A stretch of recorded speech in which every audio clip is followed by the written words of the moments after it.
Mungkin banyak dari teman-teman semua yang telah mendengar kisah tentang Zulkarnain yang membuat sebuah tembok besi. Menurut para ahli sejarah, tembok ini dibangun sekitar tahun 300-an sebelum Masehi. Namun, dalam video kali ini, kita tidak akan membahas tentang bagaimana caranya tembok itu dibuat. Kita akan membahas tentang tembok tersebut ketika pada tahun 800-an Masehi, ada seorang khalifah yang bermimpi tentang tembok ini. Artinya, kita akan membahas 1200 tahun setelah tembok ini dibangun atau 200 tahun setelah Al-Quran menceritakan kisah Zulkarnain. Lalu, seperti apa mimpi dari khalifah tersebut? Dan apa yang dilakukan sang khalifah setelah beliau bermimpi tentang tembok ini? Untuk itu, di video kali ini, kita akan membahas tentang mencari keberadaan tembok Zulkarnain.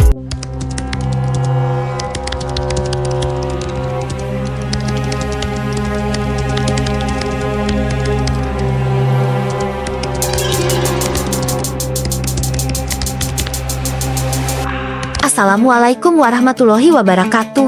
Sahabat Berita Islami Channel yang dimuliakan Allah, semoga kita selalu dalam keadaan sehat walafiat. Amin ya robbal alamin. Sebelum kita masuk ke dalam inti pembahasan mengenai mimpi sang khalifah tentang tembok Zulkarnain, berikut ini sejarah singkat tentang alasan kenapa tembok Zulkarnain ini dibangun. Yajuj dan Majuj merupakan dua suku terkuat dan terkejam sepanjang sejarah. Tak ada satupun kaum yang pernah mengalahkan kedua suku ini. Mereka sangat senang membuat kerusakan dan kerap kali membunuh orang. Hingga pada suatu hari, datanglah Raja Zulkarnain dan pasukannya ke tempat tersebut. Dengan dibantu masyarakat sekitar, Zulkarnain membuat tembok di antara dua buah gunung. Tembok besar ini terbuat dari campuran besi dan tembaga yang dipanaskan. Fungsinya adalah supaya Yajuj dan Majuj terkurung dan tidak bisa keluar dari balik tembok ini. Setelah tembok selesai dibangun dan suku-suku di sekitarnya merasa aman dari serangan Yajuj dan Majuj, Raja Zulkarnain berkata, "Dinding ini adalah rahmat dari Tuhanku. Maka apabila sudah datang janji dari Tuhanku, Dia akan menjadikannya dinding ini hancur, dan janji Tuhanku itu benar adanya." Al-Quran Surat Al-Kahfi ayat 98. Jadi, sampai hari ini, Yajuj dan Majuj masih terkurung di balik tembok besi itu. Mereka akan keluar dan membuat kerusakan di seluruh dunia ketika dunia berada di ambang kiamat. Pada suatu waktu, Nabi Shallallahu Alaihi Wasallam bangun dari tidurnya sambil bersabda, "La ilaha illallah, celakalah orang-orang Arab karena suatu bencana akan terjadi, yaitu hari ini dinding Yajuj dan Majuj telah terbuka sebesar ini." Hadits riwayat Muslim nomor 5128. Artinya, sejak 1200 tahun tembok itu dibangun, telah ada lubang di sana. Setiap harinya, di dalam tembok itu, Yajuj dan Majuj selalu berusaha melubangi tembok penghalang itu hingga mereka hampir melihat cahaya matahari. Namun, Allah Subhanahu wa Ta'ala menutup kembali lubang itu setiap hari, sampai suatu ketika mereka akan mengatakan, "Insya Allah, besok kita akan lanjutkan lagi melubangi tembok ini." Barulah saat itulah mereka akan berhasil keluar dan membuat kerusakan luar biasa di seluruh dunia. Kisah ini tertulis dalam manuskrip Arab kuno yang dicatat oleh Ibnu Hudasbi, seorang ilmuwan dan geografis terkenal dengan karyanya Kitabul Masalik wal Mamalik. Pada suatu malam di zaman kekhalifahan Bani Abbasiyah, Khalifah Al-Wasik Billah bermimpi bahwa tembok yang dahulu dibangun oleh Zulkarnain telah jebol dan terbuka. Hal ini berarti kaum yang selama ribuan tahun berada di balik tembok itu, Yajuj dan Majuj, telah berkeliaran di alam bebas. Khalifah sangat ketakutan, karena jika hal itu terjadi, maka itu menjadi pertanda malapetaka besar yang berkaitan dengan akhir zaman. Setelah bermimpi, sang khalifah menceritakan mimpinya kepada para pembesarnya di istana. Khalifah meminta untuk mengecek tembok Zulkarnain, apakah masih berdiri kokoh atau sudah hancur. Tembok ini masih menjadi misteri tentang letak persisnya. Untuk mencari keberadaannya, sang khalifah memerintahkan seorang pengembara asal Turki bernama Salam Tarjuman untuk memastikan apakah tembok Zulkarnain masih aman dan belum dijebol. Khalifah memberikan 5.000 dinar dan 10.000 dirham kepada Salam Tarjuman untuk misi pencarian ini. Beliau juga menyiapkan 50 prajurit, kuda, dan perlengkapan perjalanan yang harus dibawa oleh 200 kereta keledai.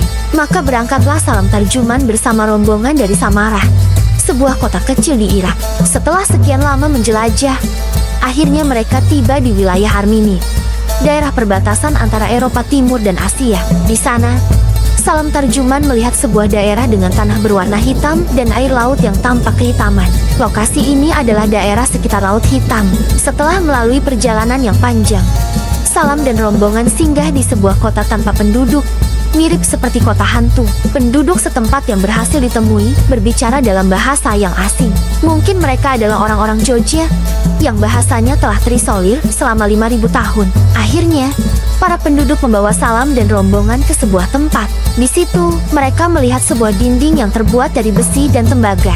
Daerah ini di peta dunia disebut dengan Ngarai Daria, yang terletak di dekat Sungai Terek, Georgia. Salam pun berpikir bahwa mungkin inilah tembok yang dibangun oleh Zulkarnain. Penduduk sekitar percaya bahwa tembok tersebut menyumbat sebuah lubang besar. Mereka juga mengaku sering melihat makhluk-makhluk berukuran kecil dan barbar dari balik tembok tersebut. Setelah melihat tembok besi yang besar dan mulai retak-retak, Salam Tarjuman mencongkel sebagian dinding besi tersebut untuk dibawa pulang ke istana. Setelah kembali, ia menceritakan kepada Khalifah Al-Wasik bahwa tembok Zulkarnain masih berdiri kokoh, namun telah ada retakan-retakan dan beberapa lubang. Sang Khalifah merasa puas sekaligus khawatir, karena jika Yajuj dan Majuj keluar, itu menandakan akhir zaman.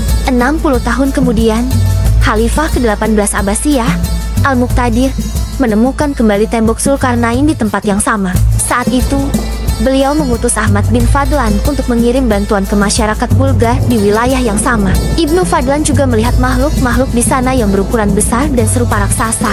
Masyarakat sekitar menyebut mereka sebagai Yajuj dan Majuj. Hingga kini, keberadaan tembok ini masih menjadi misteri. Video ini adalah salah satu sudut pandang. Ada juga yang mengatakan bahwa tembok Zulkarnain adalah tembok besar yang ada di China. Namun, itu masih menjadi perdebatan. Sikap kita adalah selalu menyerahkan segala urusan kepada Allah dan bertakwa kepadanya. Allah lah Zat yang Maha Penolong. Wallahu alam bisawab. Semoga kisah ini bermanfaat. Mohon maaf atas segala kekurangan. Wassalamualaikum warahmatullahi wabarakatuh. Nah, itu tadi ulasan video singkatnya. Dukung channel dakwah ini dengan gabung membership dan berikan like dan subscribe-nya. Semoga channel dakwah ini segera berkembang dan memberikan manfaat. Amin.